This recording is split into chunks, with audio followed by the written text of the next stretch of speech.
and welcome to the Divorced Women's Guide podcast, where we talk about the things us divorcees are thinking, but not always talking about, as we turn our divorce into the best gift we've ever been given. And I do so with a little bit of sass and a whole lot of class. I am your host, Wendy Sterling, founder of the Divorce Rehab. I am here to support you in this transition phase of your life so you can start your new best chapter on your own terms. After all, that's what I did after my own divorce. And now it is my mission to change the conversation around divorce and help you see why your divorce, like mine, was the best gift you ever received. Hi, everybody, and welcome to another episode of the Divorced Woman's Guide podcast. I am so happy and excited that you've tuned in today because I am here with my dear friend, Deborah Doak. Hello, Deborah. Welcome.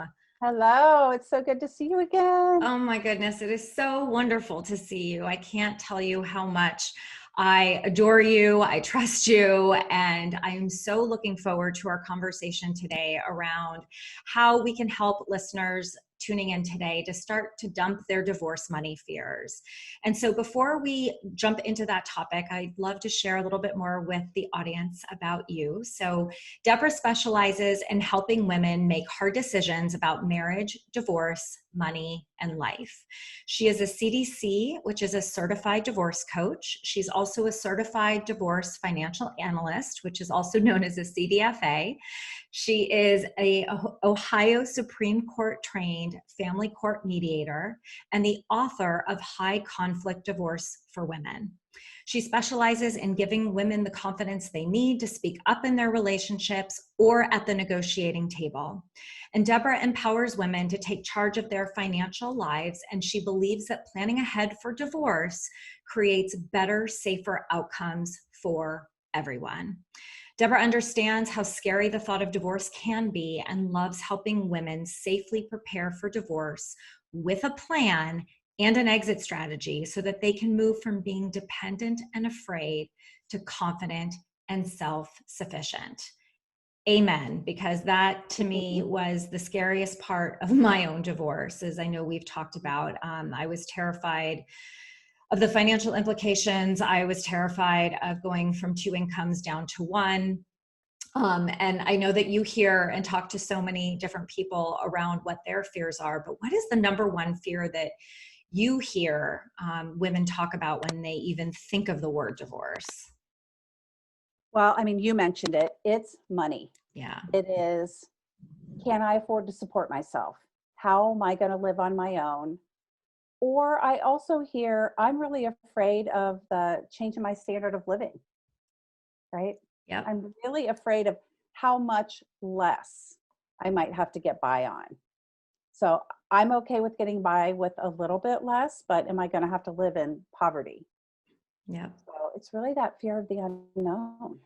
Yeah. And I mean, I hear that all the time from my clients, right? Is, so many of them also go from homes to apartments or condos, right? Where you're used to being in a sprawling, 2,000 square foot home down to being in a 2-bedroom apartment. And, and I think that those fears come from a place of a lack of confidence in oneself, and also just not having the knowledge, right? I know I didn't have a lot of knowledge, shame on me, and I will never make that mistake again. But like, I didn't know enough about our combined finances and assets. So, and I do believe that that's also part of why people get so scared, is because they don't have a grip on not only that, but also there's a whole other language I feel like you have to learn sometimes. Yeah. So, when someone is thinking about leaving, right?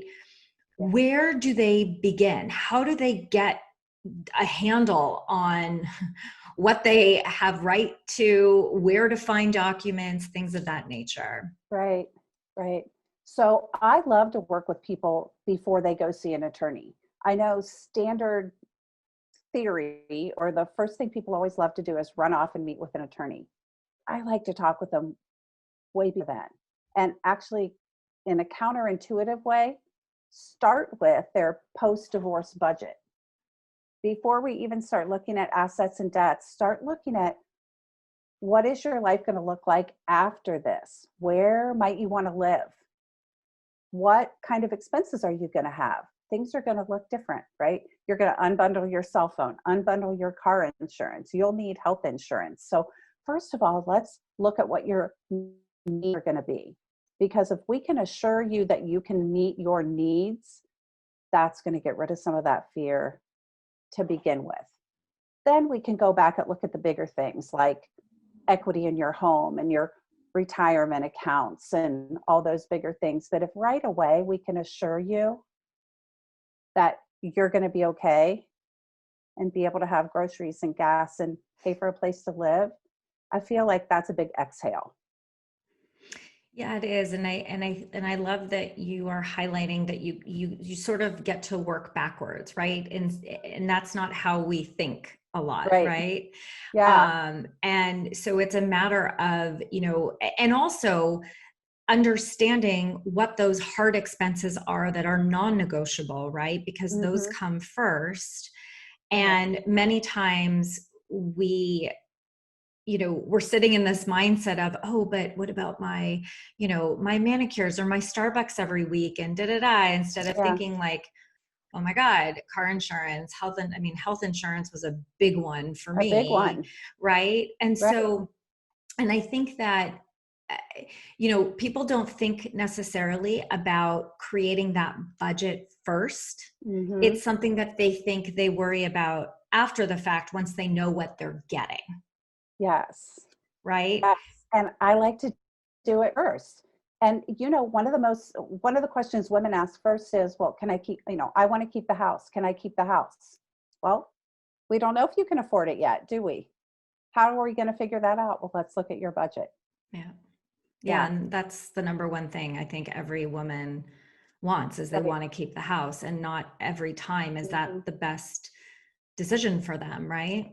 Right. Right. And so, we look at that budget, and sometimes if you've been a stay-at-home mom or the lower earner, that budget, the first time we run through it, can look a little daunting. You can kind of be in the negative, but we can only change the things we face, right? So if we face it and we see what that looks like, and I have a prime example of a client who thought there's no way I can afford to leave. Absolutely none. When we looked at her budget, what we found out was that negative number was $1,000 a month. What that meant was she needs to earn $250 a week. She said, well, that's not a big deal. I can easily do that. So by looking at that and saying, she thought, I'm going to have to go back to work and leave my kids in daycare and blah, blah, blah. She said, I can earn $250 a week. I think she did. She was just starting out in Rodan and Fields, or one of the home-based businesses. And she said, that's a target I can reach and not have to put my kids in daycare. And so it was the exhale. Yeah. Okay. Well, and I think that there's so much value in having somebody else from the outside who's not emotionally connected to the dollars, right? To really kind of give you that bird's eye view, which you just did, and breaking it down into a number that's more tangible, which we don't see because we're in a state of fear. Yes. And so where you come in is sort of that voice of reason. And, I always say there's this power in taking a pause for a second and then breaking it down and really realizing this is doable for you. Right. And I'm sure it must feel so wonderful to kind of see the shift in people when you say those words, like, it's actually only this. And for them to go, God, yeah, I can do that. Right. I can do that. And their eyes light up. Yeah. And they get a little sparkle back in their eye instead of this defeat, right? Yeah. Yeah. Or maybe I can't do it right now, but I've been thinking about going back and updating my teaching certification. So now I have a plan. And that's when we talk about an exit strategy, that's what we mean is creating this plan so that you do know when you can leave. What benchmark are you waiting for? Yeah. So we're waiting with intention. hopeless and helpless, stuck in this marriage forever because we can't afford to leave. We're waiting with intention. And it might be just that I can't afford daycare, so I'm going to stay one more year until the baby's in kindergarten. It might be I'm going to wait until I finish this certification. Maybe I'm starting a home-based business and I need to ramp up to a certain income level.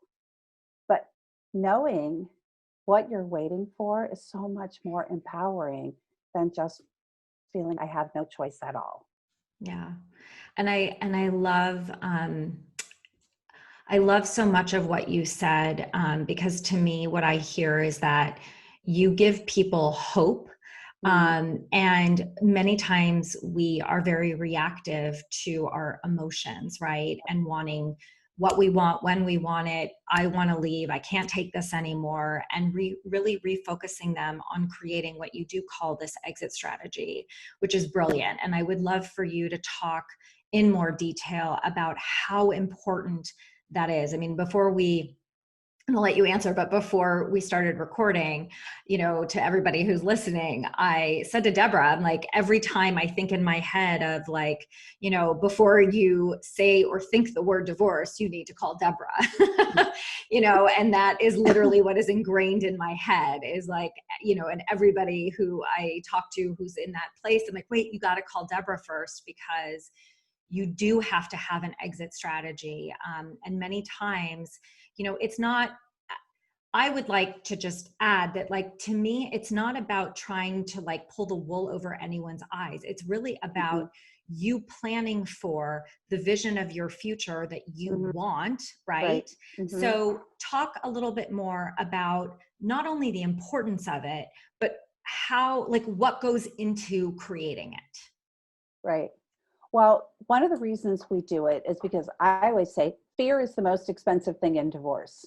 It's so when true. You're right, acting out of fear and you're, for lack of a better word, kind of spastic, right? Yes. You're calling your attorney every 2 seconds and I don't understand this and I don't understand that and I don't have a plan and I'm so confused. At $500 an hour, every time you call your attorney, super expensive. That costs a ton of money, right? And you're making emotional decisions, not strategic ones. And so they may not be the best decisions for your future. You might be making decisions that feel like they're better for you in the short run, but you might be compromising your long-term financial stability, right? So keeping the house isn't always the best idea. But if you give up everything in order to keep the house, is that a smart decision? I don't know to think through that. So the exit strategy is really making sure that you're grounded, you understand, you have a plan, you're confident and clear about this process you're entering into. What is divorce? Most people don't know when they start off. What process is right for you? Is it divorce? Is it dissolution? Is it mediation? People don't even understand what their options are in terms of how they want to legally end their marriage, right? Yeah. Not to mention the dirty divorce tricks that could happen if you don't plan properly. So, we covered a lot of that in High Conflict Divorce for Women, my first book, which is protecting yourself against some bad things that do happen. And we do need to plan for that. And I do talk to women about that. We don't want to have you up with him rerouting his paycheck and you not having any access to money at all. Hey, it's Wendy here with a quick break from the conversation. Are you somebody who wants to silence those negative voices inside your head, create healthy boundaries, and find your true voice and identity to create a life you design instead of feeling stuck with the one that you have? I want that for everybody going through divorce, and that's why I created the Divorce Rehab. So if you're ready to move to the other side of divorce more quickly with accountability and tough love, and you want to create your next best chapter, keep listening. I'm inviting you to learn how to start setting boundaries with your ex today. It is so crucial for your sanity and self-worth. So if that's something that you're struggling with, please go to wendysterling.net/boundaries to watch my free webinar today. And now let's get back to the show. You know, what I hear stories about a lot is, you know, sometimes our spouses try to talk us into what is a good deal when in the end you're not thinking about tax implications on top of it, Yes, right? exactly. So I think that that highlights even more so why planning ahead Mm-hmm. is so important, right? And It part of really is. that, it's also knowledge, right? Mhm. I didn't understand, like, my divorce financially was so messy, and I wish that I wish I knew you. First of all, Yeah. you know, and thankfully I had a wonderful attorney. I had a wonderful accountant who Yeah. helped to educate me on that. But, you know, there's also people out there who don't have access to that. Right. So what can somebody do if they don't have or don't even know where to find that financial information? Mm-hmm. So are you asking me if somebody is not involved in their marital finances, like where they Yeah. would even start? Yeah, because, Yeah. you know, because so many times, like, you know, your spouses are in charge. Like, I will admit, I turned it over. Mhm. I was in charge, and then I turned it over at one point because it was too much. I was traveling for work. He was not. And Mhm. so, you know, and I didn't know his filing system even. And, you know, and I know that there's some tricks to the, you know, tricks of the trade of where you can Yeah. actually find things or get Mhm. numbers. So yes, that's Right. exactly what I'm curious to know. Yeah. So, definitely start in the home office looking for documents. That's always a good place to start. Certainly on your home computer or a laptop, if there's auto logins, you might be able to find a way to automatically log into accounts if you don't have the passwords or access. Certainly, if it's a joint checking account, or if your name is on the mortgage, if your name is on the deed, if your name is on anything and you're a joint owner, you have the right to have information about that account. So Mhm. if it's a joint checking account, even if you don't have the online password, you have the ability to go get copies of those statements, Yeah. right? You can call your CPA and get copies of your tax returns, because if you signed it, if it's a joint tax return, you have the right to have a copy of that. Um, there's no reason to panic if you can't find everything, because we can still work on your budget. We can still get you prepared for the process so you understand what's going to happen. And then there is a phase in the divorce process called discovery, where we can compel those documents. And your husband or wife will be asked to provide them. Mhm. So you can get the information you need if you're not able to get it on your own. So it's not like it's not available, Okay. Yeah. And I right? think, yeah. And I think that it's so important for people to not panic, right? When you can't Right. find something. And, you know, and many times too, I would imagine, you know, you work with estimations as well, right? To the Yes, best of your absolutely. knowledge. Right. Um, We don't have to know that the mortgage balance is $111,312. We can say, it's somewhere between 100 and 110. That's good yeah. enough for starting to work through, our ideas. And, you and I were talking before we started recording too, that this is such a big deal that I'm actually working on a new book to try to give people information about how to get over this fear of money and kind of give them a roadmap of how to get started, because it's the number one thing I think that we hear women say. I know I need to leave my marriage. I've made the decision, but I'm so afraid of the money piece. Yep. I'm going to try to create a resource for them to help walk them through this process. Yeah, and I would love Yeah, for you to share more about that because, you know, the number one thing I hear, I mean, literally the only right, thing I ever hear, or the first thing that comes out of everybody's mouth right. is money, their Money, fear of money and of money. divorce. And it's not Yes, only about them, it's about being able to provide for their children as yes. well. And it doesn't matter how old or young they are, because I have clients who have young kids and I have clients who have Mhm. kids in college or high school going to college. How do I afford Yes. tuition? Things of that nature. So I'd Mhm. love for you to go into a little bit more around, how the book addresses that big concern. Right, right. Well, when it comes to kids, one of the things I always want to focus on is that we're raising citizens, not consumers.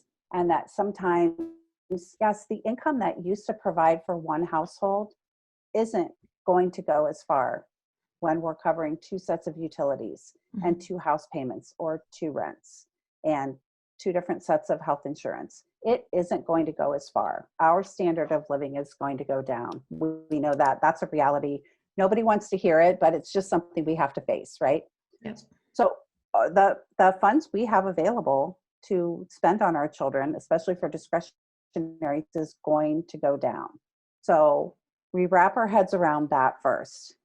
And then we think about when it comes to tuition, there are some advantages to being single when our kids go to college. Because when we go to fill out that FAFSA form, there are some advantages of having a lower income.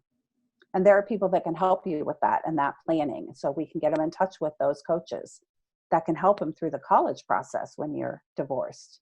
And they can help you sometimes get better loans, more federal funding, better scholarships based on your lower income. So that can be helpful. Um, Yeah. yeah. And then dealing with, one of the big things we always face is the Disneyland dad, and that is hard to compete with. Oh, yes, it is. You know, And it's another, and I think that actually, I'm so glad that you said that, because I personally, and so many of my clients are in situations where our spouses show love through buying things, mm-hmm, right? right? And then we feel like the bad guy because we're like, oh, dad took you on a Disney cruise. Well, we're going to drive up north and hang out with my family in San Francisco. Yay. Like, you know, and I think Right. you bring up something really important, that I'd love to get your opinion on, because so many people think that it's a competition, and it's not. It's not. And I think that, and you tell me if you've noticed this, because I hear from clients that works for a little bit. In the beginning, the kids are like, yes, dad bought me 5 iPads and 3 iPhones. And I have a client whose husband decorated their child's room like a princess castle with a slide. Oh, Amazing, right? wow. Wow, totally cool. She has a regular old bedroom at mom's house, and that it works for a little bit. But then what they notice is they still are not relational. They still don't have that intimacy. It's still the same dad that was in the house when they were married. So as women, we have to hang in there, know that we are the character building parent, we're the nurturing parent. That relationship dynamic will come back. Yeah, and I wholeheartedly agree. I think we forget that what's more important is Mm-hmm. the relationship and the connection that we have with our children. Yes. And yes, shiny objects and unicorns and rainbows are really fun, and they get old really Right. fast, because Mm-hmm. when you want to feel loved, when you want to feel heard, when you want to be acknowledged, you know, Mm-hmm. that's I believe that's where the lasting memories are, right? It's not Yes. in it's not in the flashy room that you had at dad's, right? What you No. remember is, did dad come to this event, or did mom bother to Mm, show up to, this, right? exactly. And it's Yeah. interesting because I had that fear for so long. Mm-hmm. And and a lot of it having to do with the fact that, my ex-husband has always been one to show love through buying things. Like, that's Mm-hmm. just how he's always been wired. Right. And so I'm used to that, but at the same time, I also I think that there's a lesson that we also get to teach our children in this around, that's really wonderful that dad can do that for you, right? And not Yes. diminish it. Right. And at the same time, I also, I had to tell my kids, like, I'm on a budget. Mommy left corporate America and started her own business. Yeah. And we can't eat out as many nights a week as you eat out at dad's. Like, I get to cook Right. dinner and we get to cook dinner together, right? Yes. So the memories that I get to create from what you may think Mm-hmm. are shortcomings are actually Yes. things that, like, my kids remember. I mean, my kids, it's so funny because, like, we created a tradition now of, like, we do Friday, instead of going out for Friday night dinners, like, we stay in, we do Mm-hmm. movie night, and, like, Yep. that's become our thing. So much Yep. so that they ask their dad to do it too, because they really love it. They love it. Right. Yes. And so it's in those smaller things that it's relationship yes, that they crave, right? They crave love, not stuff. no. And so we just need to remember that. Yeah. And there's Frame that thought when the gremlin comes up, exactly. that's really what our kids want. And there's richness in love. There's so much love to go around, and that's, I also try to tell my clients that, it's not about looking at the Facebook pictures and seeing how dad is doing X, Y, and Z with your kids, or this happy family that you think is being portrayed, right? Oh, please, no. And it's really, That's fake news. it is. And it's fake news. It's totally fake news. And I was a fake news girl for my marriage, right? Right. And what I've learned, what I have learned over the years too, is that, what I've also taught my kids through all of this is the importance of them also budgeting and understanding the value of money and how much things cost, right? And how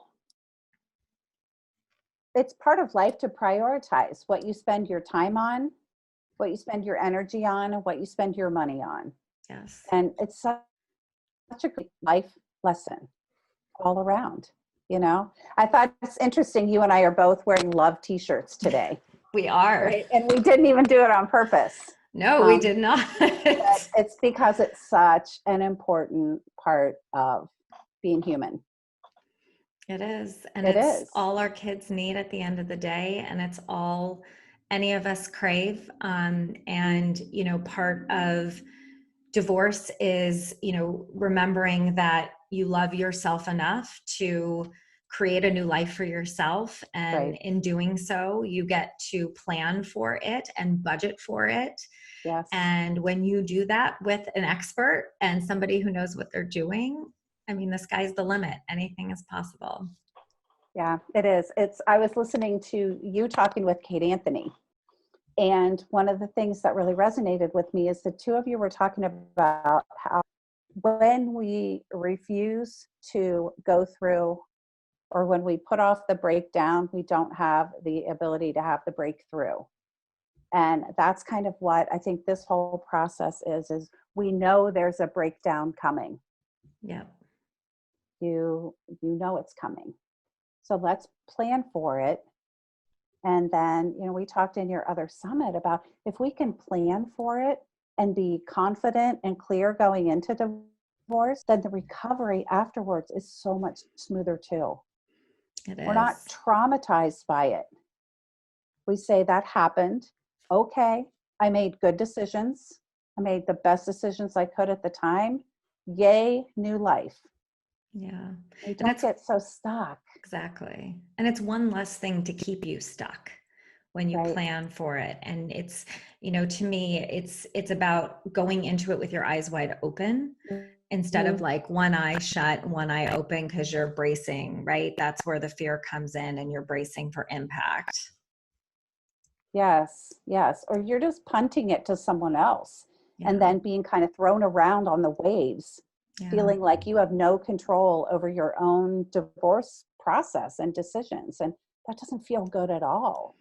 No, nobody wants to feel helpless. So we can take control of that and maybe you can't afford to leave today. That's what I tell people. That's okay. They say, I can't afford to leave. And I say, maybe you can't afford to leave today, but we can make a plan for when you are able to afford to leave. And maybe that's 6 months and maybe it's 2 years, but at least you're waiting with intention. You have a plan, and that feels much better than just saying, well, I'm stuck. Yeah. Right? And then they wallow in their pity party and it doesn't get them anywhere. So, yeah. No. Oh, Deborah, what other advice can you leave with our listeners today that we haven't touched upon for them to really step out of the lens of fear around their financial fears when going through divorce? Well, I think it's just that if you're thinking about divorce, if this word is coming up for you, if you're having this question, should I stay or should I go? Which, all of us in this community kind of marinate on this question. If this is coming up for you, I can almost guarantee you it's going to happen one day. And I call it the day you take dinner out of the oven, because that's what happened for me. It was kind of rolling around in my head. And one night I just had it. And I took dinner out of the oven and I left. And if this is in your mind, that day is probably coming. So I need you to be prepared for it, because there is going to come a day, and I don't know when it's going to be, but when it comes, it will be with 100% clarity. I'm done today. Yeah. And if you walk out on that day and you're not ready, you're going to make your whole process harder, more expensive, and more emotionally draining than it needs to be. So let's start working on it now. Yes. Because we really can make it a smoother journey for you, and you'll feel so much more empowered. Yeah, knowledge is power, and that's the light. And it's the antidote to fear. Yes, it is 100, especially in divorce, and it is as it relates to your finances. And Deborah, you are such an incredible resource. I know I said to you before, I send so many different people to you, and I want everybody listening to be able to get in touch with you. So how can people best find you?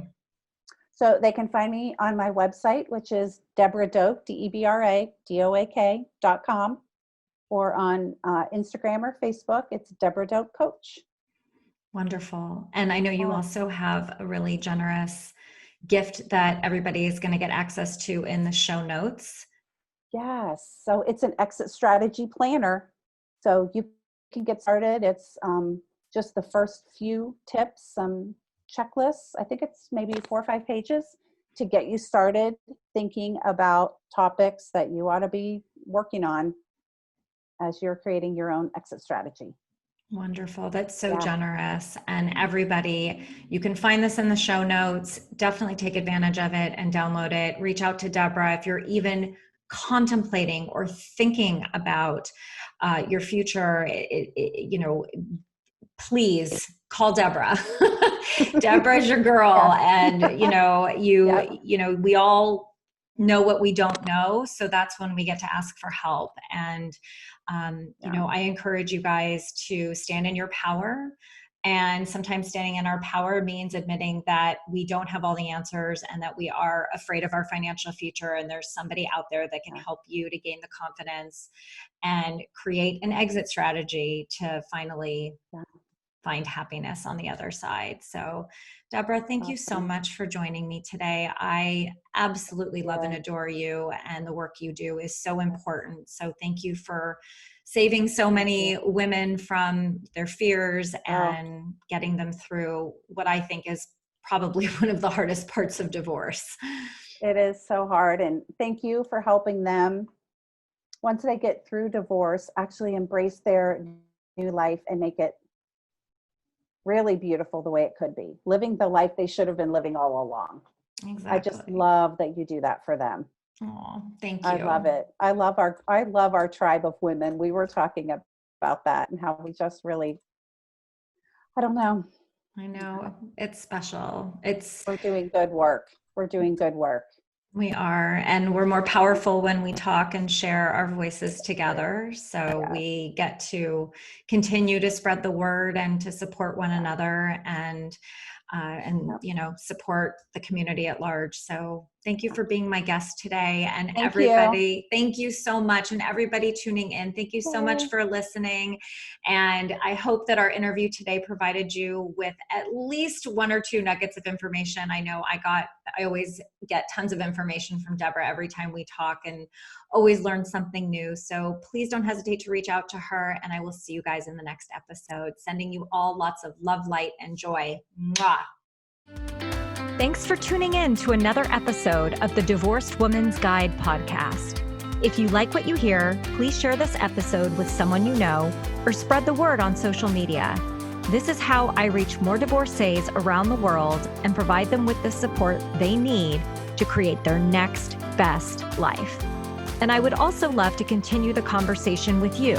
So please friend me on Facebook, join my private Facebook group, The Divorce Rehab, and follow me on Instagram at Divorce Rehab with Wendy. I'll see you next time.